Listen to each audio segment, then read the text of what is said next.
Good morning. Are we ready? Good. Thank you for joining us this morning. I'll keep my remarks very brief so that we have more time to listen to our speakers, our panelists. The United States is bound by the highest law in the land, which is to say a treaty, according to our Constitution, to protect Japan, Australia, South Korea, the Philippines, and Australia. The Taiwan Relations Act of 1979 also obliges the United States government to supply arms and defensive assistance to Taiwan, as well as to preserve the military means needed to prevent China from coercing Taiwan.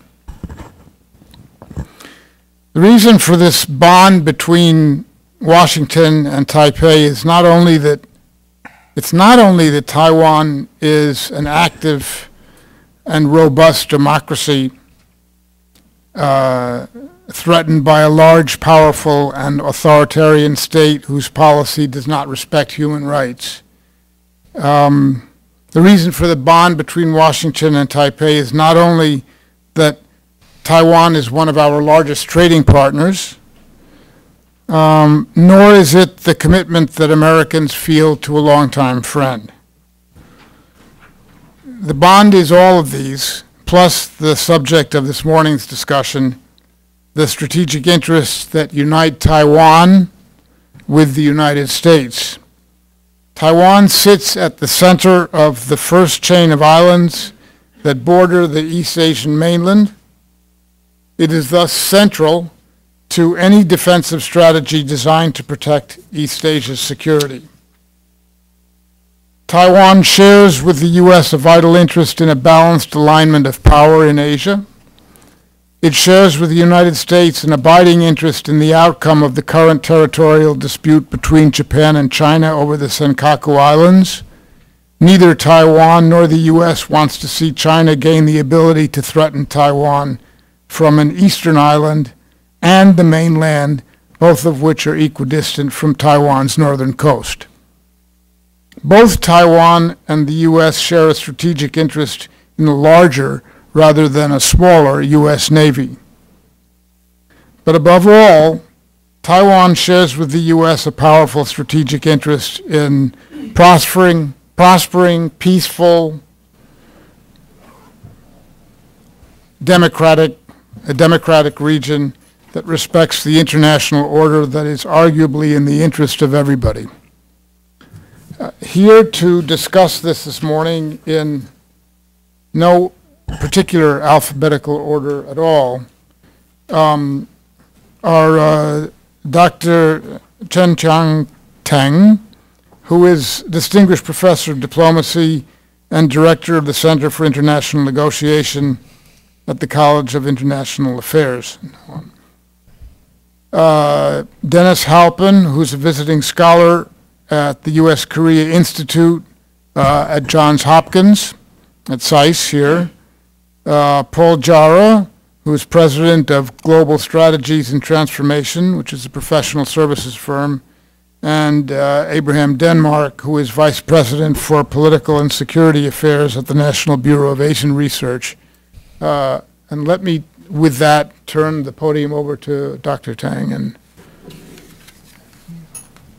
whichever. Okay. Thank you very much for the invitation of Hudson Institute. Today, I will focus, of course, from Taiwan's perspective.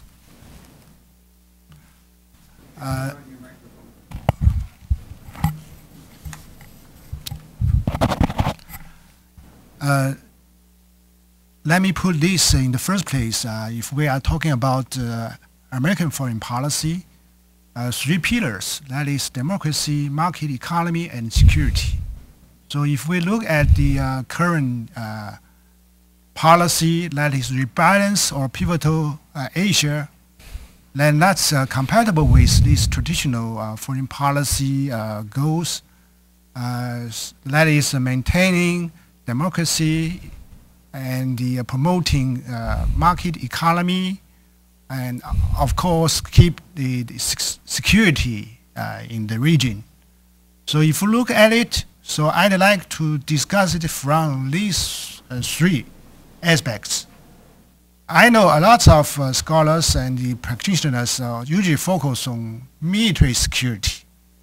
But I think more important, if we look at the United States, the more important one should be economic development. That is to promote market economy, not just in democracy, for example, like in East Asia, but also very important to promote market economy in the communist country like China. Why?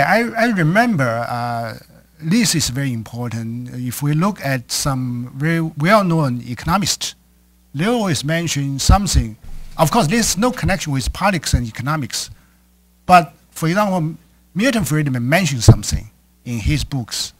That is, if this country become market economy, then it should someday become a democracy. So from this perspective, what Taiwan has done in the past 5 years is to do something, especially maintaining stability in Taiwan Strait. Of course, you know the importance of Taiwan Strait, not just for China. Most important resources, including oil energy, pass through Taiwan Strait. But with Taiwan and South Korea and Japan, also they rely upon this sea lane. So how to maintain stability in this area, it is very important.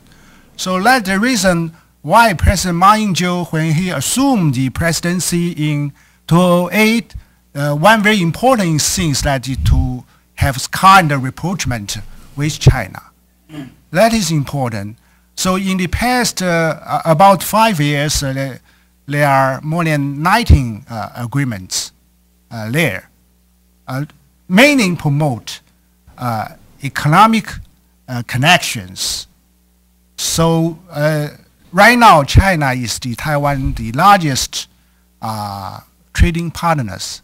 Japan is the second largest. The United States is the third largest. But whatever, this is a kind of force. This is not just contribute to the economic development in China. No, but we have observed what happened in China. That is, there are people there know more about what happened in China and not the Chinese world. Culturally speaking, economically speaking, and politically speaking, Taiwan is kind of model. So nowadays, many important, well-known scholars in China say, where we are looking for the genuine traditional Chinese culture, not in China, but in Taiwan. So you could see this, but also democracy. That's kind of example if you talk with scholars of policy in China. Taiwan certainly a kind of model they are pursuing for, because this is another Chinese word. Taiwan's success from authoritarianism to democracy, that's the kind of success. That means Chinese word, Chinese can do it. Okay, but more important is that the economic development to promote not just for the nations in this area, but also the United States. That is very important. Okay, so that's from democracy, from economic development, also in security sense. Of course, nowadays the United States is the only military suppliers of Taiwan. Taiwan's military equipment, the advanced equipment, weapons, of course, from the United States. But again, how about the Taiwan's posture in this area? If we can maintain stability in Taiwan Strait, if we can demonstrate a kind of success for Chinese world in the world, then it is kind of influence upon China's future. Okay. Here, somebody would challenge, say, whether Taiwan will reduce its military preparedness for. I would like to use a most recent case. Taiwan purchased P-3C anti-submarine airplane from the United States. That will be one squadron in Taiwan's Air Force. During the ceremony of welcoming the new plane from the United States, President Manju mentioned this. That is, we have to prepare. Although we have a quite warming economic relationship with China, but we still have to prepare because China still, deployed thousands middle-range missiles towards Taiwan, and still we have kind of so-called middle challenge from China. We have to prepare. So that means Taiwan will use its new purchased airplane not just in Taiwan Strait area, but also cover to South China Sea, another place that is very important. Okay. But of course, I'm not just saying Taiwan is a quite loyal partner with the United States, but with the future development, Taiwan needs support, of course, especially from the United States. So for one thing, you can see kind of competition. China is the #1 trading partner. The United States once was #1, but right now is #3. If we are talking about this kind of a relationship, we have to pay attention to. Nowadays, #1, Taiwan signed ECFA with China, and the already signed but not ratified yet the Surface Trade Agreement, Free Trade Agreement. So you see the deep economic relationship with China. But how about with the other part? Fortunately, if we add Japan and the US together, of course, larger than China. But we are seeking for something more. So nowadays in Taiwan, we talk about the Trans-Pacific Partnership. That is very important. For one thing, from my point of view, Taiwan is ready. Why? As a scholar, for example, Taiwan signed free trade agreement recently with Singapore and New Zealand. Why I mean is these two nations? Singapore is a country without, not without, but actually without agricultural sector. So that means there are high-tech technology and service sectors in Singapore. So Taiwan signed this kind of free trade agreement. That means Taiwan encourage contact with the outside world, not just in the high-tech technology sector, but also the service sectors. How about New Zealand? New Zealand, of course, the major export is agriculture, from agricultural sector. In Taiwan, Taiwan is the #1 importer of New Zealand's kiwi. So that means Taiwan can deal something in free trade agreement with countries pay much attention to agricultural sector. So if we combine these two free trade agreements together, then you can see Taiwan really ready. Not to mention some other things I don't know about the official preparedness about the TPP, but from scholars speaking, that is. But how about the another one now we are talking about, that is RCEP, that is Regional Comprehensive Economic Partnership. Of course, this is initiated by both China and ASEAN nations. So for me, there is no incompatibility between TPP and RCEP. Both promote economic liberalization, but with the only difference is degree of liberalization. Of course, the TPP is much higher in terms of degree of liberalization. RCEP is lower. But if you look at the Taiwan signed ECFA with China, remember that is ASEAN model, China-ASEAN model. Why? In the first place, framework agreement with early harvest list. The second is the science service, then commodity trade, then other, for example, like the economic dispute, trade dispute, and the investment protections. So that is, in terms of here, Taiwan only signed TIFA with the United States. That's the Trade and Investment Framework Agreement, the only one. So kinds of competition, RCEP and TPP. But of course, Taiwan set a high goal, that is TPP first. So from my point of view, the United States accepts Japan. I don't see there's so much difference with Japan. I mean, Taiwan difference with Japan in terms of trade barriers or investment barriers. Quite similar. So the United States can accept China, but why not Taiwan? Just because small economy? If you look at, as mentioned, Taiwan's position, not just in terms of economy, but also it's kind of in democracy and security.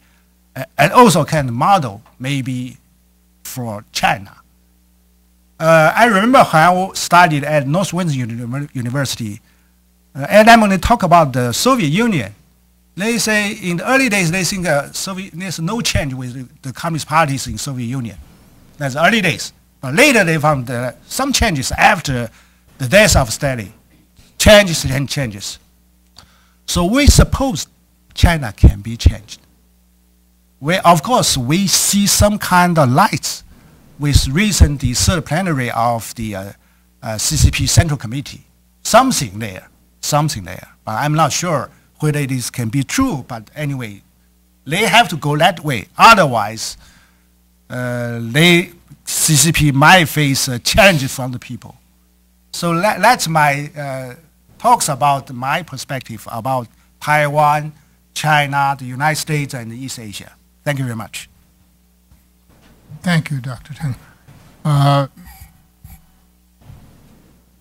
Mr. Jara. Thank you, Seth. Thanks for the invitation and the opportunity to speak. I'm a strategic planner by trade. When I was in the Pentagon, that was what I was doing on active duty in the Navy. And so I made my own strategic decision to stay in Washington and continue the effort. Sometimes it's frustrating, but nevertheless, I think it's useful. I don't know if my contribution is useful, but it's what I want to try to do. And so when I think about strategic planning with regard to Taiwan, both here and in Taipei, I just shake my head ruefully, because it's quite clear that the strategic planning is woefully incomplete. And what I mean by that is I agree completely with Professor Teng that the strong suit of the United States, certainly in any competition with a country like China, is trade, democracy, freedom, human rights, and so on. But to emphasize those attributes and characteristics of our national power to the exclusion of the military dimension is as wrong-headed as it would be to emphasize just the military dimension to the exclusion of those others. Now, I concentrate on the military dimension in my work, but please don't misunderstand that my view that the relation between these two aspects of national power is sort of the fundamental issue of a strategic planner. It's what proportion, how do they relate, and so on. So I want to talk for a minute about the military aspects, and then I have to figure out how to turn this on. Seth, can you get this slide turned on? Thanks. Me? Yes. So I want to talk about that for a little bit, because the topic, the ostensible topic of this is, and I'm turning my timer on, which I forgot to do, is always a bad thing, is what are the shared strategic interests? And I think that it's become, that's it, thank you. It's become increasingly clear that both Taipei and Washington are collaborating in what I would consider to be a very incomplete consideration of what our shared strategic interests are. And in fact, I think in both capitals, the strategic plan is to not antagonize China at the expense of the other reality that is looming, and that is that whatever hopes we have for the emergence of China, that Beijing has militarized that emergence. And so therefore we have to consider what is the role that the military dimension of our strategy plays in this militarized emergence of China. China is coming out to sea is one way to explain that. And this map shows it. The arrow and the triangle, the large triangle, sort of a representative of China's avowed determination to control and deny the sea and airspace and the territory in its maritime approaches to American influence and therefore to the influence of human rights and democracy, freedom of the seas, defense of the commons, liberal capitalism, and so on. So the collusion between Washington and Beijing, between Washington and Taipei, is to the exclusion of considerations of this militarized emergence of China. The fix is in. Don't do anything that will upset Beijing militarily. So this makes it extraordinarily difficult for planners in either the United States or Taiwan to consider the military aspects of what's going on. So when we talk about Taiwan defense, what we're the context of the discussion is how little can we do? How little can we get away with? And it almost always immediately devolves into a conversation about whether or not to upgrade aircraft or provide new capabilities and so on. The fact of the matter is that it's a good thing for Taiwan that it's such a prickly problem to get across the straits because Taiwan has very, very few defensive capabilities. But that's not my point. My point is, what is the shared strategic interests in a military context? Because we never get to that point in thinking about Taiwan. So look at the map. Staring at maps is a wonderful exercise. What is right smack in the middle of that arrow? It's Taiwan. Taiwan is a salient. So if Taiwan is blue, it's a salient into Chinese territory. And if Taiwan turns red, it's a salient into the maritime space, into the territory, if I can say it that way, the influence space of freedom and democracy, self-determination, human rights, and so on. So what I don't see happening in Washington and Taiwan is thinking about the military dimension of that fact. And so let's have a thought experiment now. Let's say that, let's conduct a thought experiment. Let's assume for a moment that a flashpoint explodes and either something in the Philippines or the South China Sea or in the Senkaku, something like that. And suddenly we find ourselves in a very difficult to control escalatory military confrontation with Beijing. Whether or not we've planned for it, let's just think about that for a moment. Which side would the United States want Taiwan to be on, and why? Do we want to be able to stipulate that that we're on the side of democracy and Taiwan's on our side, so therefore that somehow completes us? Or do we want, in a more tangible way, to think about the geographical position of Taiwan and what that means for a military defense and military operations and campaigns in this battle space? I would suggest to you that we would be well served to think about that in advance. Now, this is a sort of a two-person game, a two-player game, and Taipei and Washington have to collaborate in this. After all, we're talking about essentially the future of combined operations. Because in this battle space against China, we're going to need every attribute we can get. Before we can get to change the terms of the debate, before we can change the current structure, which is to do as little as possible, I think it's quite realistic that this idea is not going to emanate from the United States. Because the United States, I think, has concluded at the national level, and I think this is a bipartisan conclusion, that the relationship with China is too important to disrupt it over Taiwan. I think, frankly, that's the conclusion that's been reached. That's very difficult to overcome because, after all, it's quite persuasive and compelling. It's a compelling argument. In order to address that argument, in order to chip away at it, you have to make a case for what the military future is in this battle space and think about the role that Taiwan plays. And I believe that since it's not going to emanate from Washington, it has to emanate, it has to come from, it has to originate from Taipei.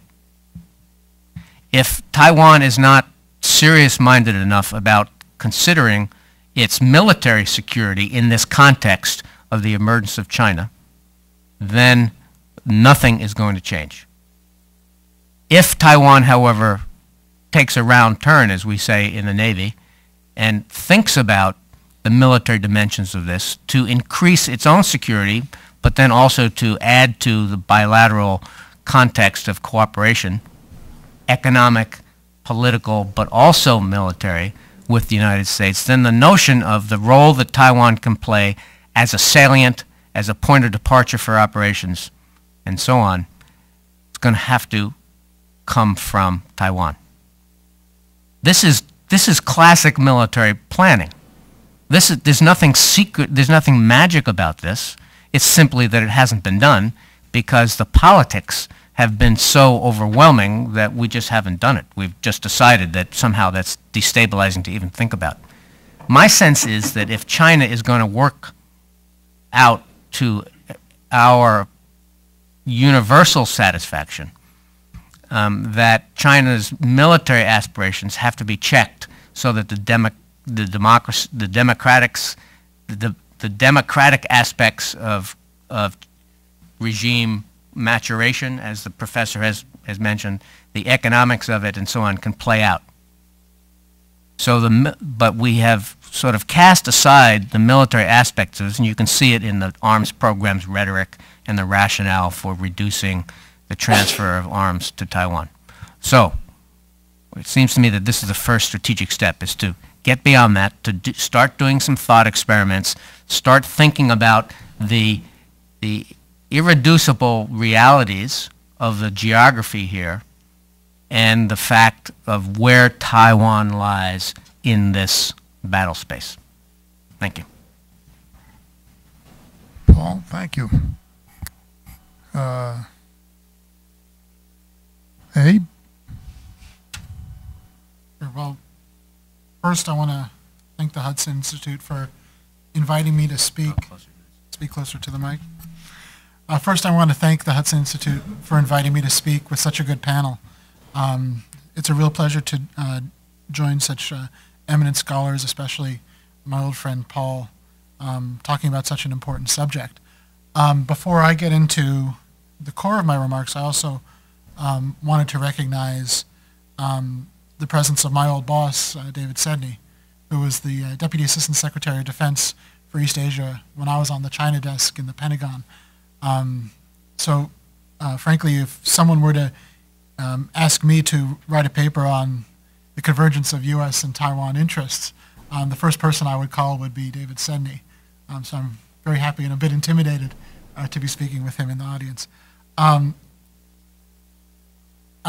did want to take a bit of a broader approach when discussing shared interests between the United States and Taiwan, even though I will address the military aspect, although not to the depth that Paul did.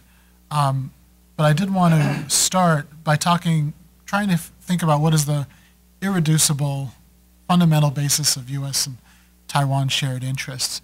And to me, it does come down to a shared interest in sustaining an open and stable international system that is based on the principles of economic and political liberalism. And this, to me, is the fundamental basis of our relationship through which everything flows out. Economic, political, social, and even military. I think one aspect of that, and I think it's important, especially important to highlight today, is Taiwan's role in the region of providing public goods. And Taiwan's response to the disaster in the Philippines, I think, is a great example of that. Immediately, Taiwan responded very quickly, sending their C-130s.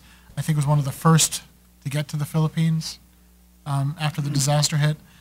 Taiwan has donated $2 million already in terms of cash and food aid to the Philippines, and I think it's demonstrating their commitment to providing public goods in the region, their value in the region.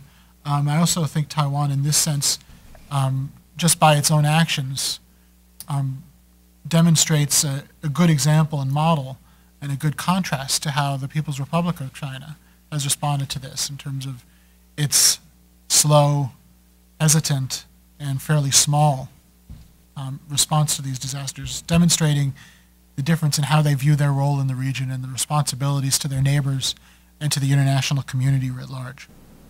I think that's an important thing to keep in mind. One aspect, I think, in which we share our interests, talking about China, I would put it a bit differently than Paul did in terms of looking at the big arrow, and put it more in a bit of holistic sense of shaping the rise of China, and making sure that as China's economic, political, and even military power grows, that it's done in a way that supports the existing international system, supports and complies with international laws and norms, doing that in part by deterring aggression through our military relationship, through the continued investments in our respective national military capabilities and our joint capabilities to work with one another. And I will get into that a bit in terms of our military relationship later on, but also beyond the military aspect, in terms of promoting the rule of law, promoting human rights and democracy, and again, Taiwan serving as a model and example for mainland China about how those values are compatible with Chinese history and Chinese culture. Related to the shaping of China, but obviously a much broader issue, I think, than that, is encouraging economic integration across the region, again, based on the principles of economic liberalism. We've seen some very important progress in this sense in terms of TIFA, the agreements that were mentioned before with Singapore and New Zealand. But I do think that there's a lot more that needs to be done, specifically here thinking about Taiwan's joining the TPP. The government has established that as a fairly long-term goal for joining the TPP eventually. I think that it's actually something that I would prefer to see happen more quickly than has been established by the government in Taipei because of the TPP's strategic significance in terms of encouraging economic integration and pulling the United States, ensuring that the United States is part of the region's economic integration. But TPP is joining, Taiwan's joining the TPP is more than a political decision of saying, yes, we want to be in part of the negotiations, but it also will involve serious, significant, and I think very important reform to several sectors of Taiwan's economy, which do need to be modernized and liberalized to help Taiwan remain competitive and remain part of the international economy. I think will actually help Taiwan stay in the lead and maintain its important position in the global economy. Another issue that I think we have shared interest in, but is also potentially an area of difficulty between the United States and Taiwan, is the peaceful resolution, or at least the peaceful management, of existing territorial disputes. Again, I think Taiwan has demonstrated a good example of how to manage some of these disputes in terms of its fisheries agreements that it recently came to with Japan. I think sets a very important example of how two places can have disagreements about territories, but not allow those to get in the way of economic cooperation or even political engagement. And again, the humanitarian assistance and disaster relief efforts in the Philippines, despite the disputes in territory between Taiwan and the Philippines in the South China Sea, I think demonstrates a very important example that these disputes can exist, but it should not get in the way of humanitarian assistance and a political and economic relationship. So I think that's very important. But again, much like in the economic area, there needs to be more progress. Taiwan's defense is one dependent on the United States, but I would also say after that, Japan plays a vital role in maintaining the defense, contributing to the defense of Taiwan, and emphasizing and pursuing territorial disagreements with Taiwan's neighbors, some of whom are America's allies, I think adds unneeded complications to the U.S.-Taiwan relationship. And I think is becoming, although Taiwan I think has managed it fairly well, is becoming a difficult element of our relationship. And thinking about what are Taiwan's real priorities in terms of talking about territorial disagreements in the South China Sea, or really contributing to the defense of Taiwan in a fundamental matter. I think that can help clarify some of these disagreements. But again, overall, I think Taiwan has been a good example of this. Now, since I have about a minute left, I wanted to use that time to talk about the military dimension. Since I used to work in the Pentagon, it's an issue that I focus on a great deal. I do think that there is an argument to be made that Taiwan needs to do more in terms of contributing to its own defense. That if you look at Taiwan's defense budget as a percentage of its GDP, in 1989, Taiwan's defense budget was 5.3% of its GDP. Today, it's less than half that.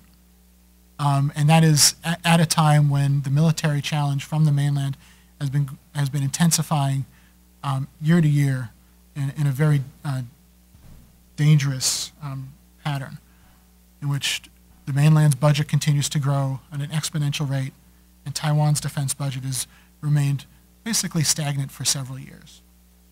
The United States has done, I think, not a stellar job, but I think a fairly good job of doing what it can to help Taiwan in terms of arms sales. And I think that's a bipartisan attribute. I think the Bush administration regularly transferred arms to Taiwan, as has the Obama administration after it. I would differ slightly from my friend Paul's description of our approach on these issues, that above all, don't antagonize China. To me, it seems to be don't unnecessarily antagonize China. But at the same time, it's vital that we do not allow China to have a veto over our decision-making when it comes to American interests, American security, and the security of our allies and partners. And I think that Taiwan applies to this. So I think both the Obama administration and administrations before that have demonstrated the willingness to do things in the realm of arms sales and other sorts of engagements with Taiwan that China doesn't like. And I think it sends an important message to the mainland that we're going to do things that are in our interests and vital to the security of our allies and partners, even if they don't like it. I think it sends an important message to them, and more importantly to us, it helps with our own interests and the security of our allies and partners. The military issue, I think, is vitally important. I hope that we're able to talk about it more. But I also, through my remarks, hope to demonstrate that our relationship, our shared interests with Taiwan go far beyond the military dimension, and I would say even far beyond the China dimension. That Taiwan is important in and of itself, in terms of its politics, its role economically, its role in the region, and that the China aspect is one element of our shared interests, and that the military aspect is one element of the China issue, which is one element of the broader relationship. And I'll stop there. Thank you. This, please. Hello, you might all be wondering why is this guy who it says scholar at the U.S. Korea Institute is sitting up here on the podium. I'd just like to mention, it's true Korea was pivotal in my life because I went to Korea as a Peace Corps volunteer, and tomorrow we will commemorate the 50th anniversary of the assassination of John Kennedy, who established the Peace Corps. I would just say with that, I mean, we all know President Kennedy had his flaws. We've been made aware of that. But he did represent a time in America with his words, ask not what your country can do for you, ask what you can do for your country, a time when America was at a period of optimism and self-confidence. And part of what I talk about today in my paper on the pivot, the question is, America's at a crossroads. Do we still have that spirit that Kennedy talked about? He obviously affected my life. I heard what he said. I joined the Peace Corps. Then I did go in the Foreign Service. I not only served in Korea, I was in Taiwan for a year at the language school. I served 3 years at the embassy in Beijing. And then I went for 12 years to Capitol Hill. I was on the Foreign Affairs Committee advising on Asia. The first 6 years for Chairman Gilman, Chairman Hyde, it was just doing East Asia, which included Taiwan, cross-straits China, as well as Korea, Japan. And then my second 6 years under Ileana Ross-Leitonen, and then I ended up working for Annie Faleomavaega at the end, was dealing with all of Asia, including Southeast Asia. So that's why I'm here. I prepared a paper, U.S. arms sales to Taiwan. Beijing tries the soft sell approach. I won't bore you with reading it. I'll try to make some key points. First, I will talk about the pivot to Asia a bit and how Taiwan plays a role in that. And the U.S., I think, is now at a crossroads. And the pivot to Asia is part of the crossroads. Are we going to continue to be the kind of country we've been since the Second World War, or are we in a period of retreat and maybe even moving toward isolationism or self-reflection, as we saw after the First World War? Another, I'll talk about, obviously, Congress and the importance of Congress to Taiwan, because we could talk today about Taiwan's democratic evolution. It's important as a key trade partner. But the bottom line is the security relationship, as my colleagues have pointed out. And without Congress and the Taiwan Relations Act, it's very doubtful if Taiwan would exist in its present form today, as it does. So I'll talk a bit about Congress, and then I want to make the point about the 6 assurances. There are 3 main pillars to the U.S. policy on Taiwan. We hear a lot about the Taiwan Relations Act and the 3 communiques. I don't think we hear as much about the 6 assurances. My paper explains that, and I'll go over that. First, I mean, on the pivot, as I said, I wrote this paper because there was a report in the Taipei Times last summer out of the annual defense meeting we have with the Taiwanese up in Annapolis, that certain people had said prospects were grim, expressing concern about whether the U.S. was serious about providing arms sales to Taiwan. And then the whole question of the pivot to Asia and how Taiwan plays in that as being one of our key partners in Asia, and being located strategically along those sea lanes that bring not only fuel, but provide the trade, the miracle of Asia, from the Middle East, from South Asia, to Taiwan, to our friends in Japan and South Korea. If those sea lanes are not open and available for everyone, we're talking about a different world. And the American people, I think, I mean, even in this period of retrospection, I remember when the wave elections took place in 2006, The Democrats took the House. 2010, the Republicans retook the House. And a lot of new members came, and they were the only foreign policy issue they cared about is China stealing our jobs. They weren't like the giants that I worked with when I first went up to Capitol Hill in 2000. I think of Henry Hyde and Tom Lantos on the Foreign Affairs Committee, both who had extensive experience from the Second World War on international affairs. Hyde in the Pacific, Lantos in the Atlantic. And I think of Ben Gilman, served in World War II. Annie Faleomavaega was in the Vietnam War. They had a wider view of the world. Well, all of them, except Mr. Faleomavaega, are now gone from the Congress. And it's a concern that a lot of the new members don't have that kind of a biography that lends itself to having an interest in world affairs. And if, you know, our Congress, it's sort of an isolationist view if you think the only real foreign policy issue is can we keep American jobs away from the Chinese. We have to make ourselves active members in the, especially Asia Pacific. That's what the pivot is about. I mentioned at the beginning of the paper, questions were raised when President Obama, because of the impasse in Washington, could not go to Indonesia for APEC. And then some journalists even asked me, well, if he didn't go, why didn't he send Vice President Biden? Because when President Clinton couldn't go in '98, he sent Vice President Gore to Kuala Lumpur. Some people said Vice President Biden was engaged in the negotiations with Congress, but that doesn't seem to be true. I can't answer that question. And so then people said, well, cranks are saying this shows America's not serious about the pivot to Asia. But then I pointed out at the University of Buffalo speech, former Secretary of State Hillary Clinton herself raised some of this, where she said the Chinese President Xi Jinping showed up, Russian President Vladimir Putin showed up, and they were able to dominate the proceedings, Clinton said. And they were able to cock an eyebrow and ask a question like, well, maybe we can't count on the Americans anymore. Maybe it's time to, in the words of one Chinese official, de-Americanize the world. Maybe we should even start talking about a different reserve currency than the American dollar.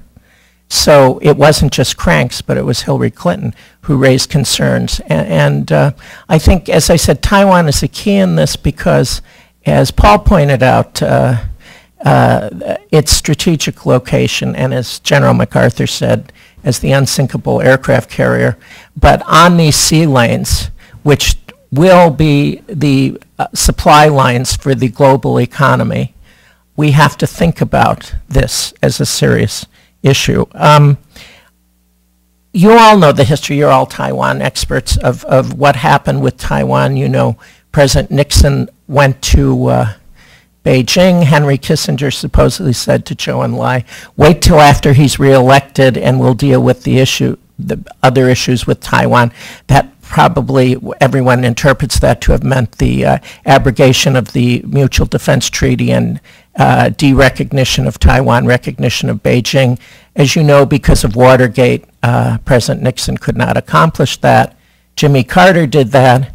But when Jimmy Carter announced the decision to de-recognize Taipei and recognize Beijing,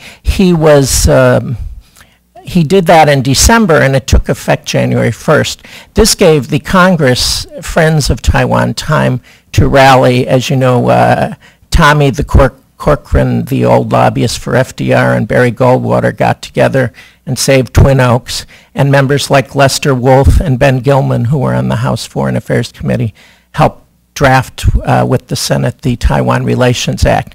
And that made all the difference in the world. As my colleagues pointed out, that provided for the continual supply of defensive weapons for Taiwan, a lifeline to keep Taiwan as a separate identity until such time as the aspirations of the people of Taiwan agreed to some sort of a settlement, if that will ever happen.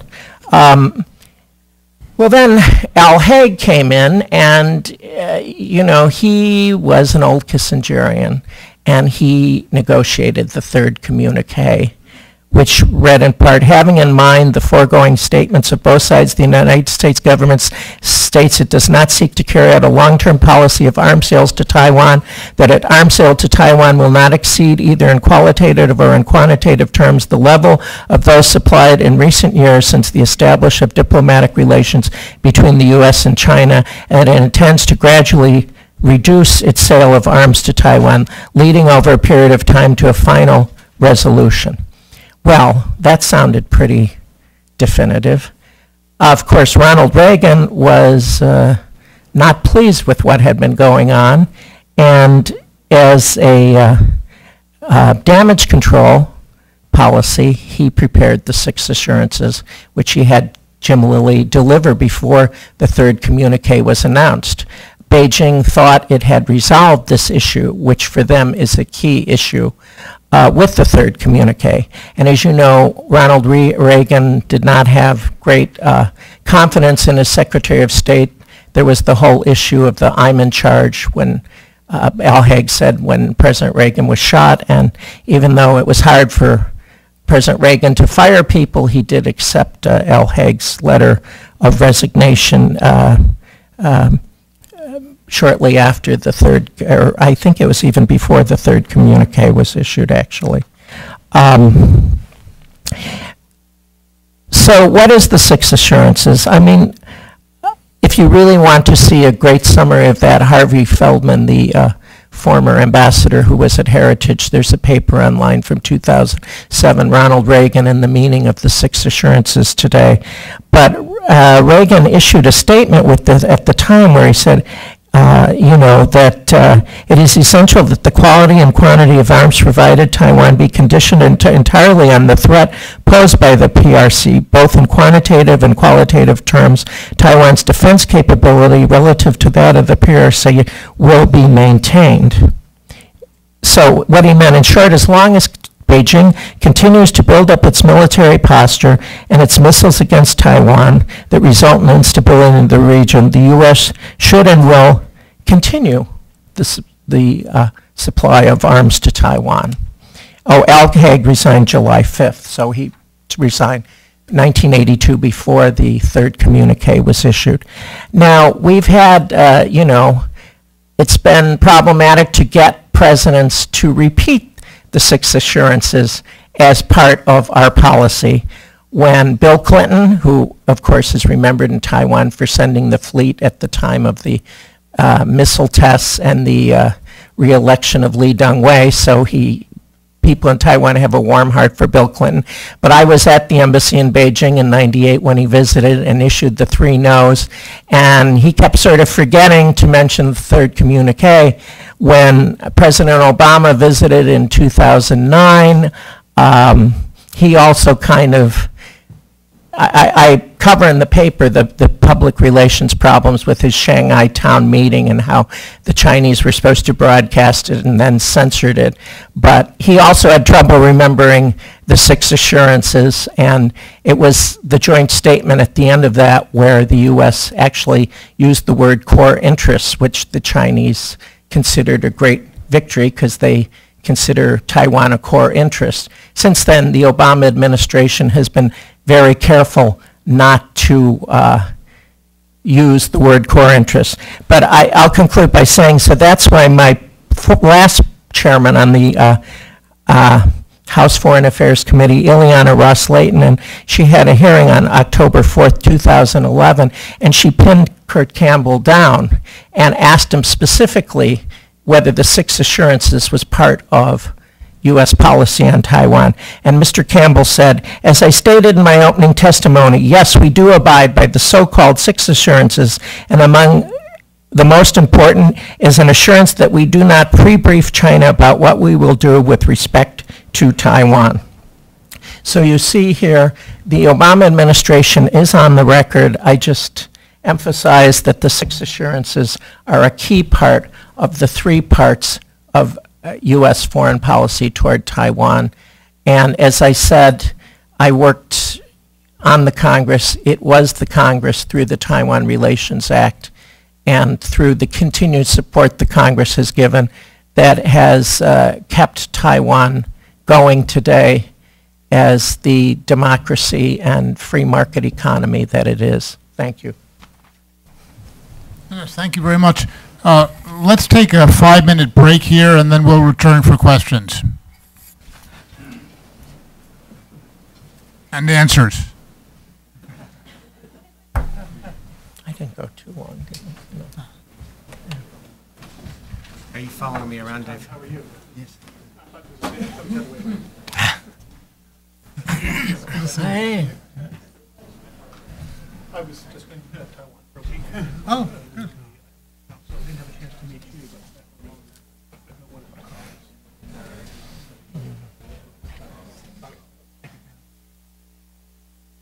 Yeah. We're there. Okay.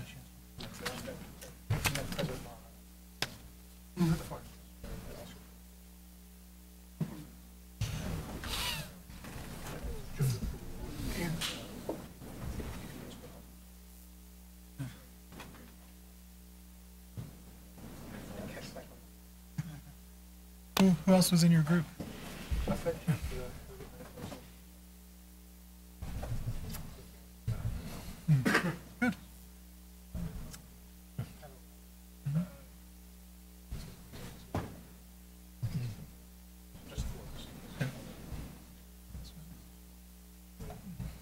Good. Yeah.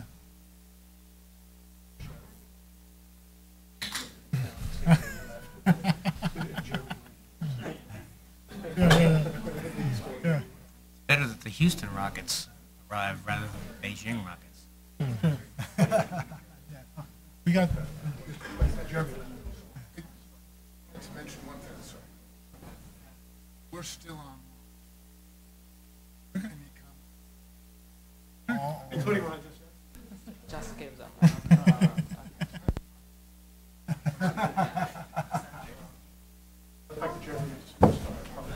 Yes. I'm very glad. Okay. Yeah, no, I'm sorry. That's okay. Either way is fine. Don't create. Make one. Make one. You know, sometimes I know some can speak Chinese, but cannot recognize them. Oh, yeah, that's fine. I can fit it in. That's what I hear. Taipei, Taipei, and then Washington. Or to Beijing.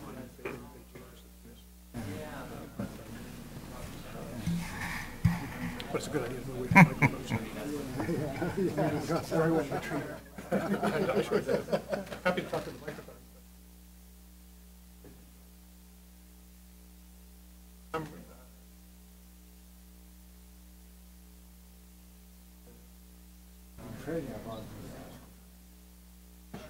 Well, I'll in my comment.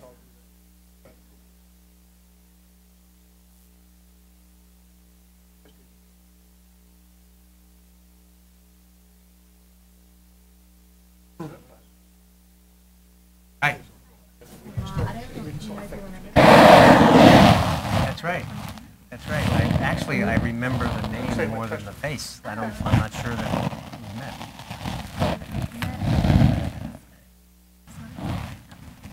And what are you doing now? Oh, I see. Very good. Thanks. So far, so good? I'm still playing golf on the right side of the grass. Very nice. If you're in Australia, you're on the left side. There you go. Okay.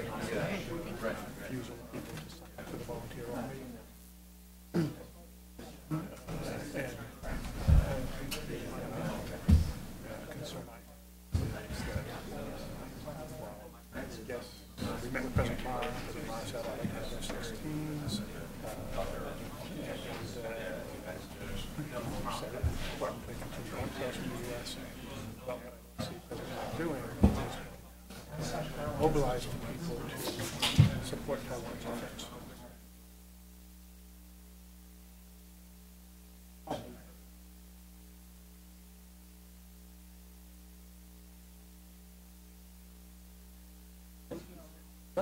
They told me popularity was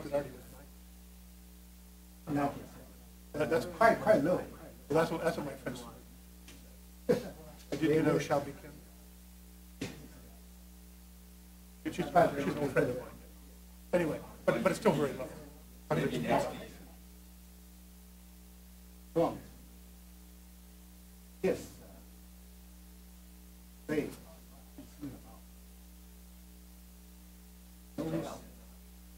And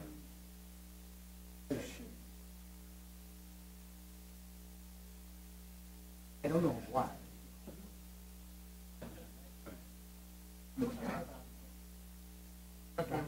We not just build support. Because we met with him. We were actually there overnight. But the day before the night. We were supposed to have 1.5 hour meeting. 3 times that. That's 1 hour and a half. He explained it all made sense. Then we were talking to people outside. They don't know. They don't understand. And some disagree. But the people who disagree got a big voice. And even though he's president, he has a small voice. Anyway, of course. No.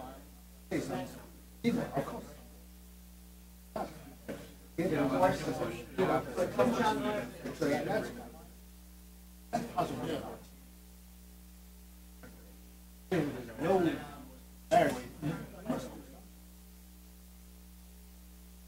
guess they were trying to and all those have all those negative stories.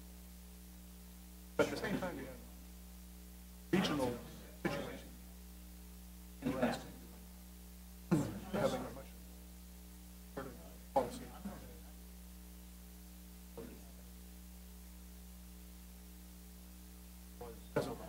Also has the option.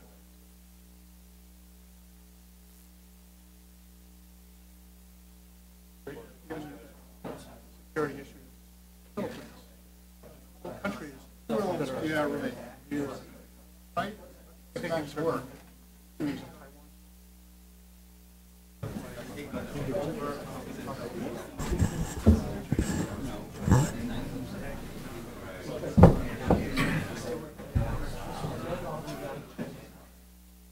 Very interesting presentation. Yes. Yours. And I'm glad that you went first to set up the sort of laid the picture out for all of us. You're ready.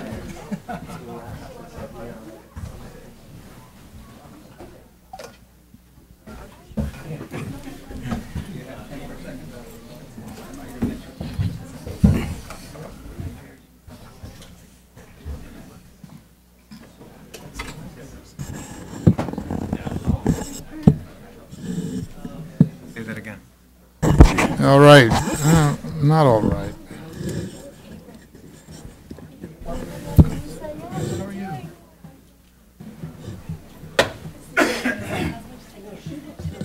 How are you? Got it? Okay. Well, I hope this break left enough time for liquids in whichever form they were coming or going. Let's open the floor to questions here, and if you would be so good as to say your name and identify the organization you're working with, or if not, identify yourself as a private person. And also to which panelist you're addressing the question, or if the case is more than one panelist, that's fine too, but those are the ground rules. And we'll get a microphone to you and we can begin the discussion. Please. Joe Bosco, formerly with OSD. My compliments to Seth and to the Hudson Institute for sponsoring this really important panel discussion. Question is directed at Paul and Abe, who had a minor disagreement about the extent to which the U.S. is deferring to Chinese sensibilities, such as on arms sales to Taiwan. I wanted to throw a different wrinkle to that and ask how your analysis would treat the question of U.S. transfer of dual use and military technology to China, how that affects the overall strategic balance in the area. And I should mention that it's not only a concern for Taiwan, but to Japan as well.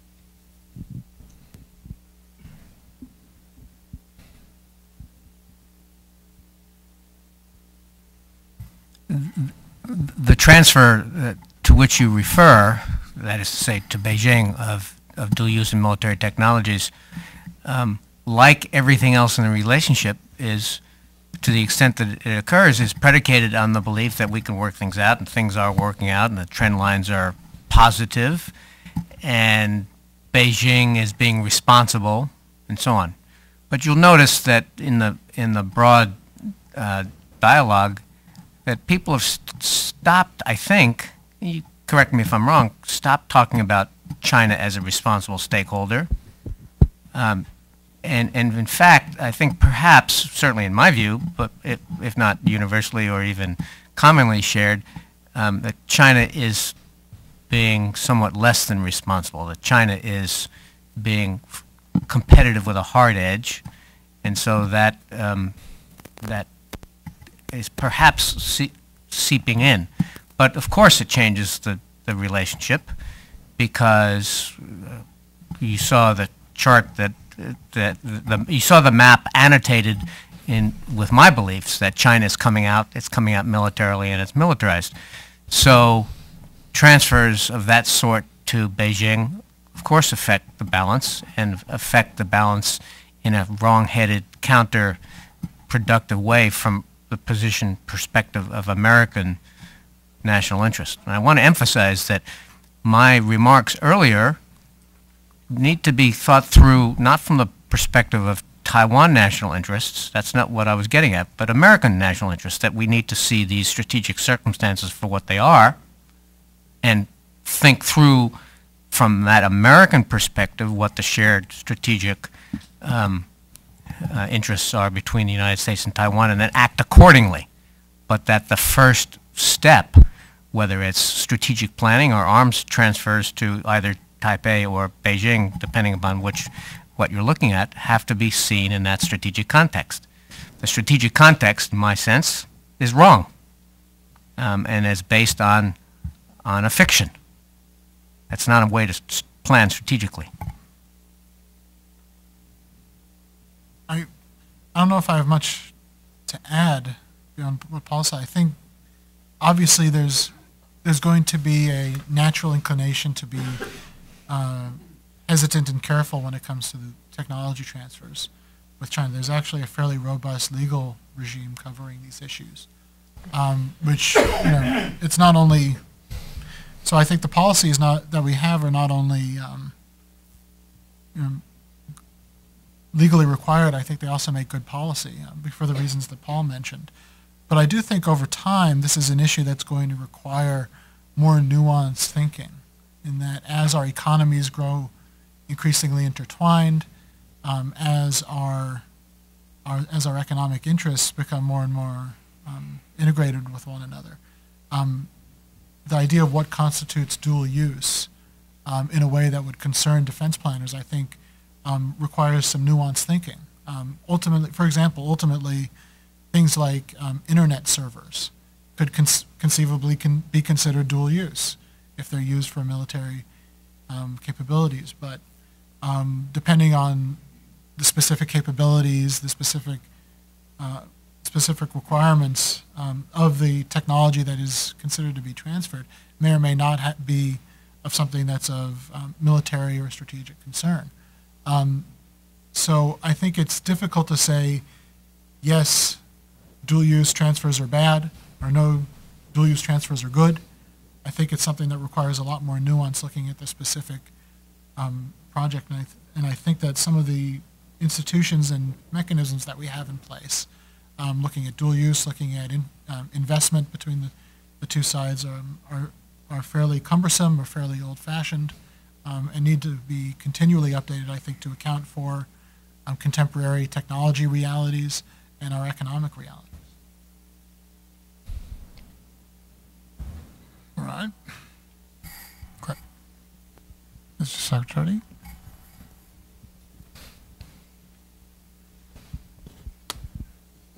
Thank you. My name is David Sedney. Abe already introduced me, but I'm no longer, as I want to stress, I'm no longer with the U.S. government. I'm speaking purely as a private individual. I did have the opportunity recently to travel to Taiwan with a group from the Atlantic Council, the opportunity to meet with President Ma and people in the government, outside the government, and discuss some of these issues. And I want to congratulate you, Seth, and the Hudson Institute for holding this forum, which I think is an opportunity to highlight a really important aspect of the relations between the U.S. and Taiwan, those shared interests that Abe mentioned, which is, I agree with Abe, that they go well beyond just the defense issues and the economic issues as well. I have a comment and then a question primarily for Dr. Tung. My comment is, during the almost 30 years I've worked on U.S.-China relations, U.S.-Taiwan relations, East Asia, and I appreciate very much the historic perspective that Dennis Halpin brought to this, as well as Paul's comments. But my experience has been that the relationships are very dynamic, and what we, the United States, what Taiwan does, what China does, can impact that. And specifically on the military side, one of the concerns I have, and I'll echo what Abe said, is the issue of Taiwan's willingness to defend itself, somewhat along the lines that Paul had, but I would say more coming from Taiwan's willingness to defend itself, invest money, technology, and people. During my trip to Taiwan, we learned about the very low numbers of Taiwan people who have signed up for the new volunteer army that has been a important policy initiative of President Ma and his government. I was present, I was in a meeting with then candidate Ma Ying-jeou when he pledged here in Washington that he would raise Taiwan's defense spending to 3% of GDP. And of course, during the last 5 years, Taiwan's defense spending has drifted down and is now about 2%. It's less now than it was when President Ma took office. At the same time, Taiwan's neighbors, Japan, Philippines, Korea, Vietnam, even Australia, have increased their defense spending, in many cases fairly significantly, over the last 5 years. I'll go back to a comment I heard from a U.S. four-star who didn't give me permission to use his name, so I won't, who said, the United States is never going to fight to defend Taiwan to the last American. It has to be a shared endeavor. And so, Dr. Tung, do you see any possibility that there will be a change in this, what appears to be reluctance of Taiwan to play its part in defending itself? Thank you.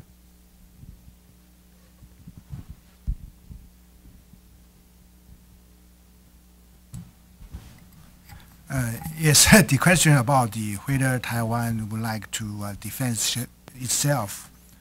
Of course, for sure. Here, you mentioned one thing, that is Taiwan is going to change from compulsory conscriptive system to voluntary system. So that's a big changes and a big question. It might influence upon the capability of Taiwan to defend itself. But for current compulsory system, just less than 1 year, that's 10 months. It is impossible to build up our military strength through conscription system, just training for less than 10 months. Also, we can see, like any other place around the world, the parents, especially mother, quite hesitated to send their children to the military. So,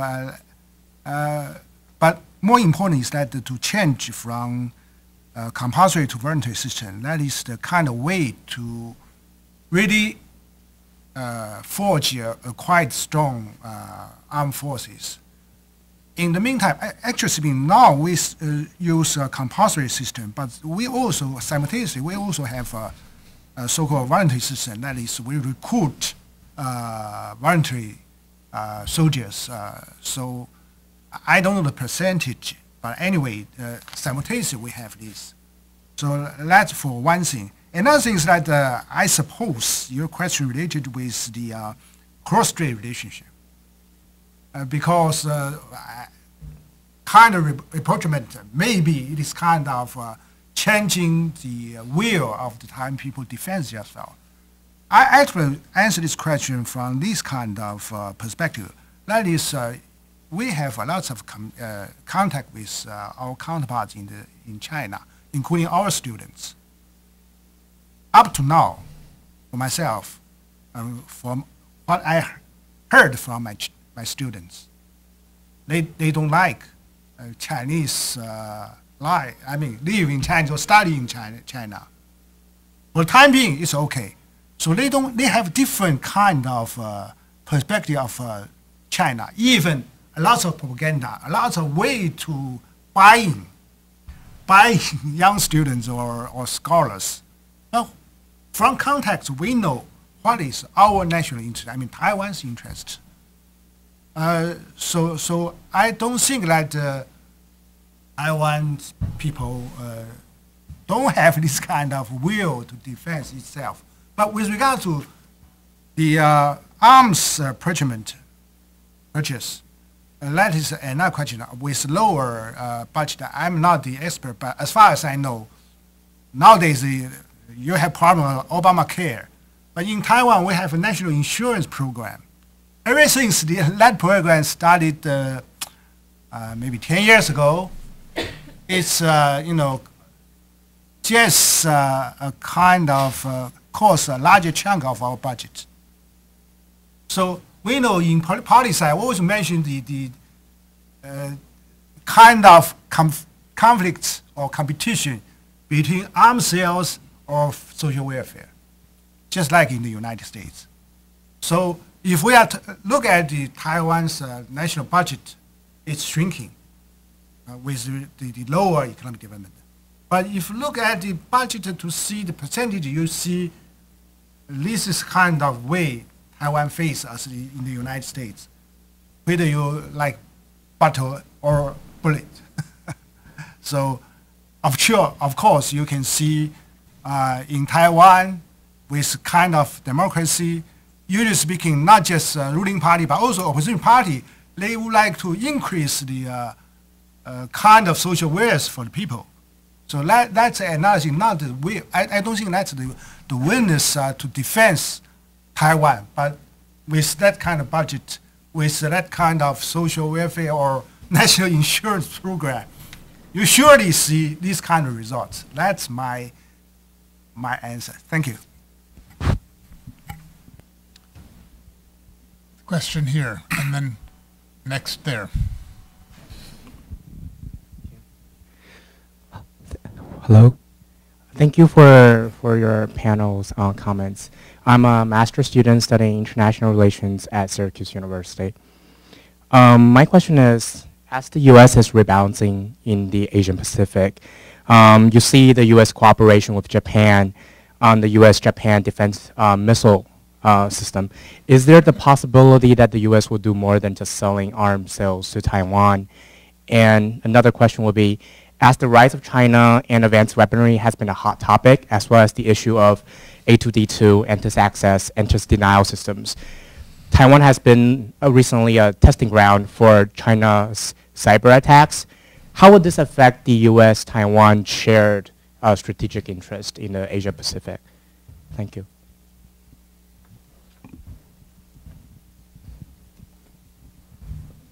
Who would you like to answer the question? I'll be more than happy to have any one of you to answer the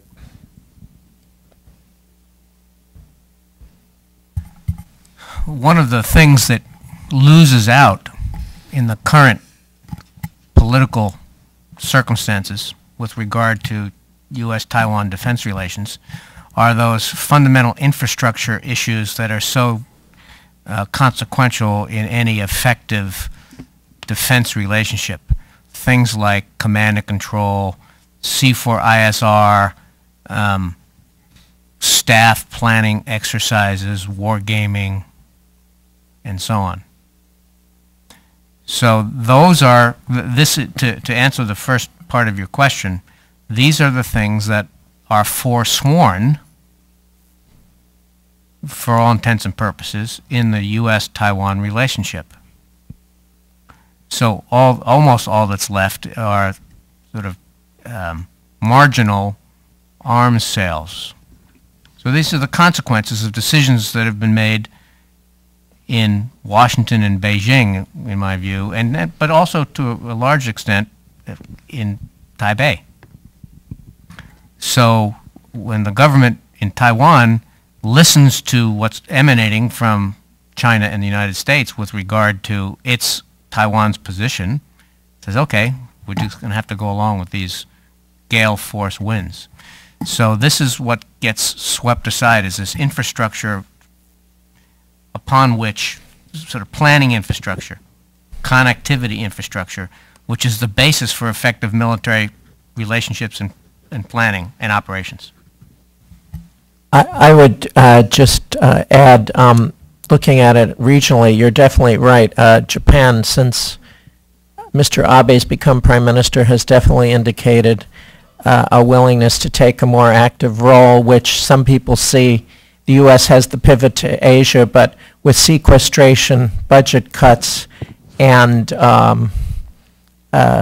just the debt crisis in Washington, I mean, some people are questioning. I remember Heritage had a seminar a couple months ago with some naval experts who said without a navy, a strong navy, there is no real pivot, because all these issues, or main issues, are maritime. We're talking about South China Sea, Taiwan Strait, East China Sea, even the Yellow Sea with the sinking of the Chang'an. So that's a good question. I point out, though, I mean, the United States has repeatedly said the pivot or rebalance is not a containment policy against China. And in this regard, Mr. Abe's been maybe even more forward-leaning with his Wall Street Journal interview, where he said, I will have a policy to counter China, which caused kind of,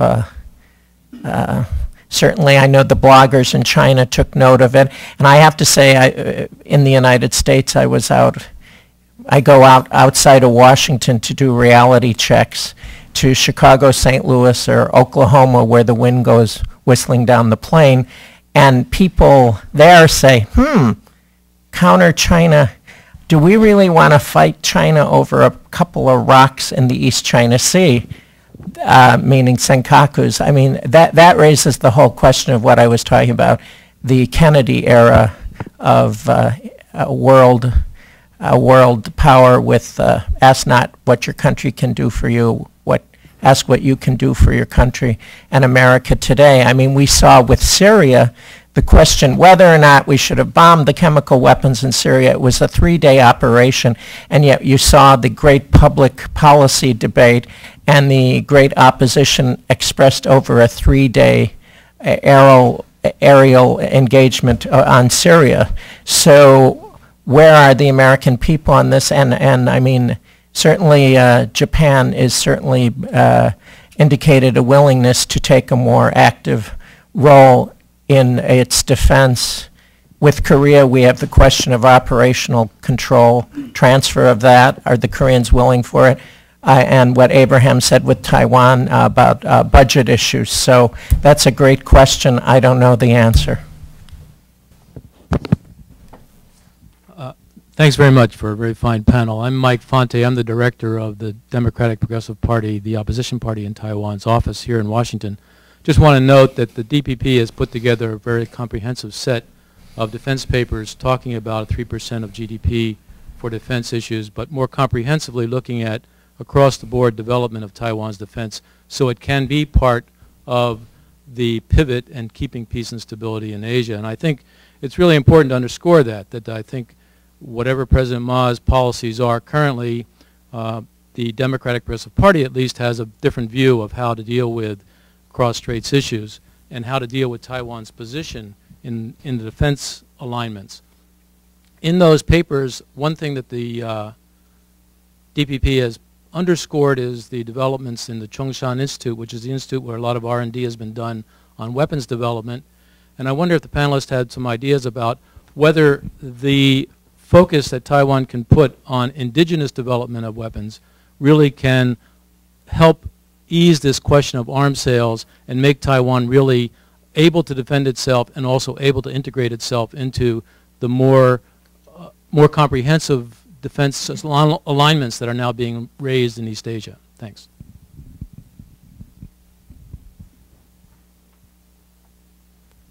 I can try to get into it. I think if you look at differences between indigenous development and arms sales, I think it would be a mistake to think of them as mutually exclusive.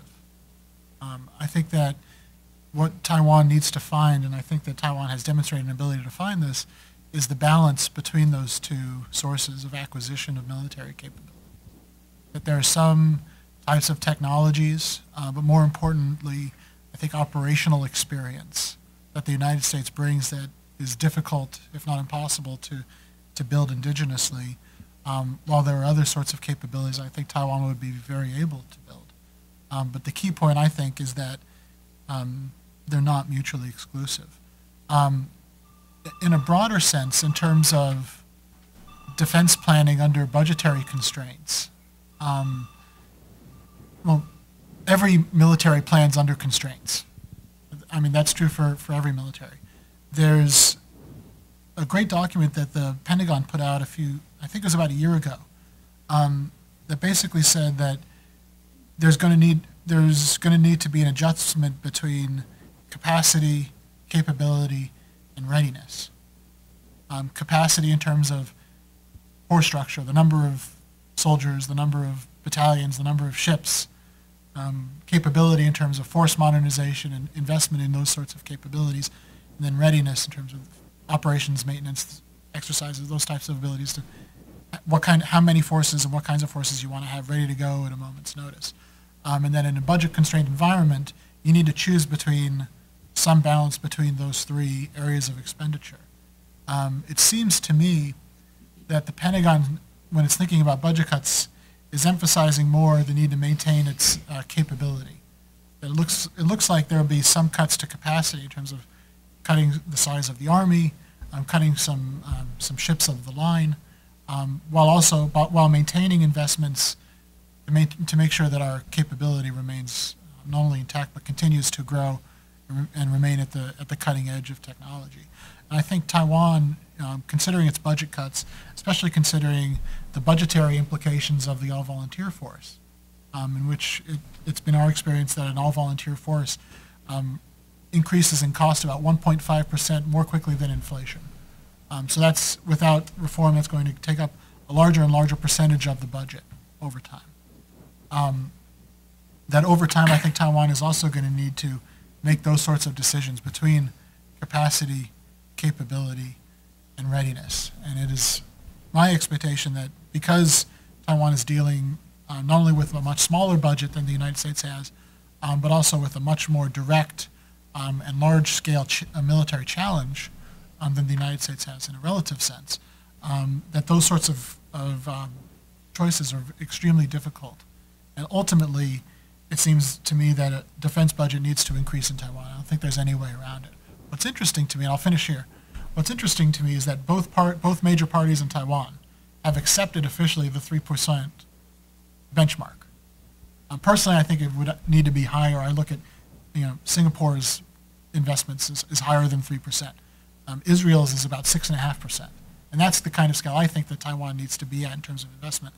But if both the DPP and the KMT agree that 3% is a good baseline, well, that seems to be a good place to start.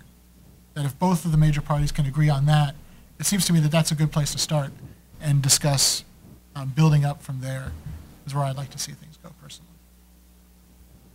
Beth, can I follow up on that? Please. It seems to me that for many of the reasons that Abe has just laid out, this is a very difficult prioritization process in Taiwan But most of the discussions I've heard are framed in the context of the first phase of an operation, which is the defense of Taiwan by Taiwan. And I don't think anybody thinks that unless there's a decapitating attack and the conflict is over very, very quickly, that's all that's going to happen. Because, I mean, at least conceptually, and one would hope the U.S. would come to Taiwan's defense. We're committed to do so. So therefore, I think it's very important to think about that aspect of Taiwan defense. Now, under the present circumstances, you're not going to get defense delegations going to Taiwan and saying, okay, this is what we need, and this is when we get there, this is what we expect to be waiting for us. I don't think that's the sort of the terms of the conversation right now between Taipei and Washington. However, just as I said earlier, that Taiwan is perfectly capable of articulating the sort of the strategic rationale for mutual strategic interests with regard to Taiwan's geographic position, I think Taipei is also equally capable of thinking about this second phase, and there's more than two phases to the kind of military operations we're talking about. And that would be deriving what the requirements are, perhaps without being told, because a military planner, worth his salt, can do this. A military planner can think about the arriving forces, can think about the connectivity, can think about the sustainability and so on, and the defense of new cantonments that are safe, perhaps have American aircraft on them, or how to integrate American missile defense batteries and so on. The kinds of things that you ought to be able to anticipate in the context of a cross-strait conflict.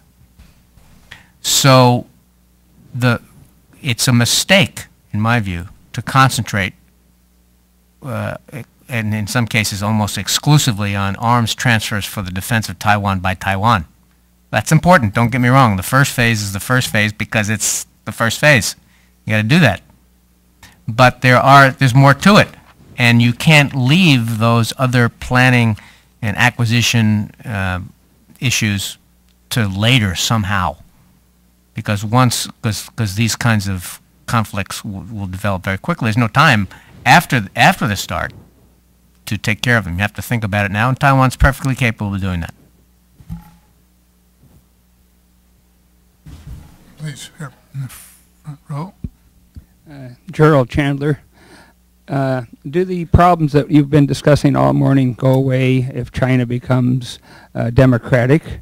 And is China moving toward becoming democratic? In particular, Dr. Teng said that if you have a market economy, that can lead to becoming democratic. And China has just announced some moves toward a market economy. Is that a sign that China is becoming or might become democratic? I would just say in my paper, I point out it's still on the books in the National People's Congress, the anti-secession law, which was enacted in 2005 with a very unbending policy toward Taiwan. It authorizes Beijing to use non-peaceful means and unnecessary means to protect China's sovereignty and integrity against Taiwan in the event that Taiwan independent forces should act under any name or by any means to cause the fact of Taiwan's secession from China, or that major incidents, whatever that means, entailing Taiwan's secession from China should occur, or that the possibilities for a peaceful reunification should become completely exhausted. So that means even if nothing happens, if Beijing decides peaceful reunification means are completely exhausted, they could take military force. We see the continued buildup of missiles. And I point out the U.S. House of Representatives under Chairman Hyde responded with grave concern within 72 hours, I believe it was, of the passage of the anti-secession law in a recorded vote of 424-4 on March 16, 2005, passed a resolution condemning the anti-secession law. So as long as that's on the books, I don't see any sign of, even with all this thaw in cross-strait relations, even with whatever that has been announced about reform in China, the bottom line remains the anti-secession law. It's on the books. My point of view is that they just ended the third plenary of CCP Central Committee, and people or scholars mention that in terms of economy, they adopt a market economy, but in terms of politics, they still maintain communist rule over the whole China. But one thing is that if I just mentioned, media freedom mentioned, if there's a market economy, then the system politicians should be a kind of democracy. This is theory. Whether it can be applied to China, we have to further observation. But if you think that this kind of scenario, the market economy, or privatize all so-called national corporations, then if there's such kind of scenario, I'm just curious about whether they have to change its political system. For example, like the new so-called pilot free trade, China pilot free trade zone in Shanghai. People say that they might open the internet system there. All of you know that in China it's very hard to use internet. Okay, a lot of problems, a lot of barriers. But if they open, if the whole China open to, in terms of internet system, then we can think about whether they have to change the political system. I'm just thinking about this kind of scenario. If the economy move toward further and further toward open economy like the United States, I'm just wondering what kind of political system we can expect. That's my point of view. Thank you. It would seem to me that a perfectly democratic, a Jeffersonian democracy in Beijing wouldn't change the interest of China in wanting to take Taiwan back. It wouldn't change the competitive aspects of the national emergence of China as a political and economic and military entity after consolidating its power after the revolution. So I guess it's a basic judgment call whether or not this is an ideological and political situation we find ourselves in, or whether it's more a geostrategic national competition that we're engaged in. I think if you believe in the former, then that it's ideological, that if ideology changed in China, and the basis of the PRC being the Chinese Communist Party, if that changed, then the competition would change, the terms of the debate would change. But if you believe rather that it's a geostrategic issue that's occurring, then regime change in China won't change the fundamental basis of that competition, of the displacing realities of emergence that occur when you have a status quo and an emerging power coming together.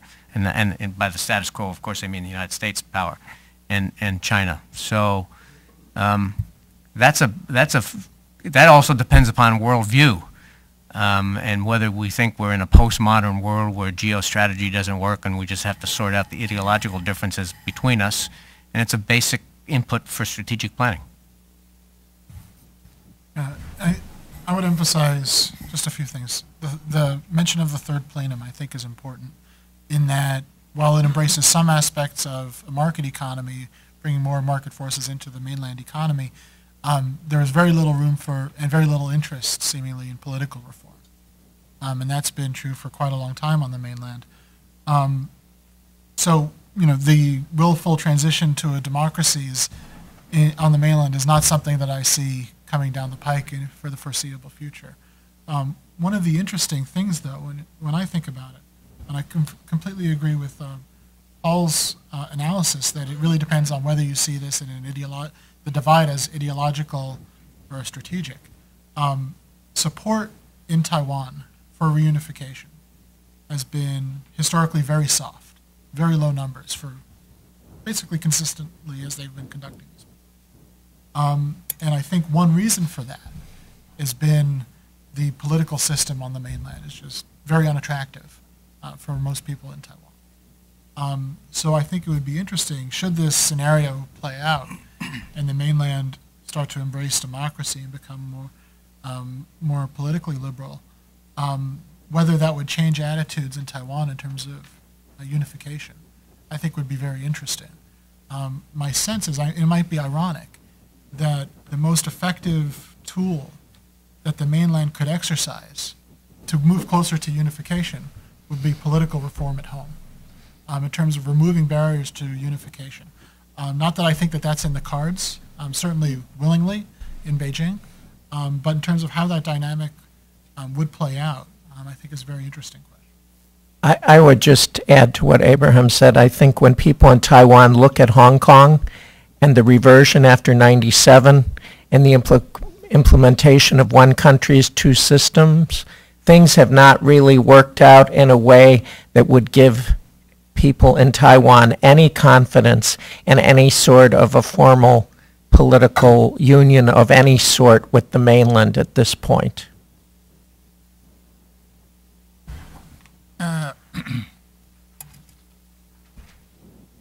And with those excellent answers and questions, we've arrived at 12 o'clock.